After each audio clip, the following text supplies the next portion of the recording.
আমাদের বিদেশে শ্রমিক পাঠাতে কেন 4 লাখ 5 লাখ 6 লাখ টাকা করে লাগবে? তাদের রেমিটেন্সটা আমরা গুনছি না প্রতিদিন গড়ে 12টা করে লাশ আসে, গুনছি না তারা দেশে ফিরে এসে তারপরে কি করে। প্রতি বছর গড়ে 10 লক্ষ শ্রমিক দেশের বাইরে যাচ্ছে, তার মধ্যে প্রায় 1.5 লক্ষ যাচ্ছে নারী শ্রমিক। আচ্ছা, কত অমানবিক কাজের মধ্যে তারা যুক্ত থাকছেন।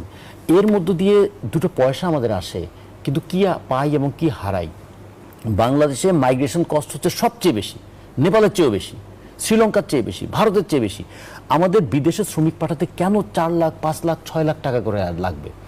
প্রথমত ওখানে গিয়ে এসে কম পয়সায় শ্রম বিক্রি করে, দ্বিতীয়ত যাওয়ার খরচটা বেশি। ফলে 3 বছর পরে যখন তার ফিরে আসার সময় হয়, তখন দেখে যে টাকা খরচ করে সে গিয়েছিল, রিটার্ন করার পরে রিটার্নি মাইগ্রেন্টটা একটা সমস্যায় পড়ে যায়। এখন দেশে এসে আমি আবার কি করব, অস্থির হয়ে যায়, আবার সে বাইরে যাবার জন্য।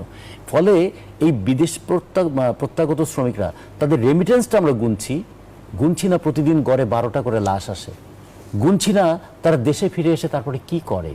ফলে আমরা একটা তাৎক্ষণিক বেনিফিটটা পাই যে আমাদের প্রতি বছর $22 বিলিয়ন রেমিটেন্স তারা আনছেন, কিন্তু এটা গুনছি না যে কি পরিমাণ শ্রমশক্তি হারিয়ে দেশে যখন তিনি ফিরে আসবেন, তখন তিনি কোথায় তার জীবন এবং জীবিকাটা নির্বাহ করবেন। ফলে সমগ্র হলিস্টিক অ্যাপ্রোচটা, আমাদের যে একটা সামগ্রিক বিবেচনা আমাদের শ্রমশক্তি নিয়ে কিন্তু করা হচ্ছে না। এটা কিন্তু রাজনৈতিক সিদ্ধান্ত ছাড়া হবে না।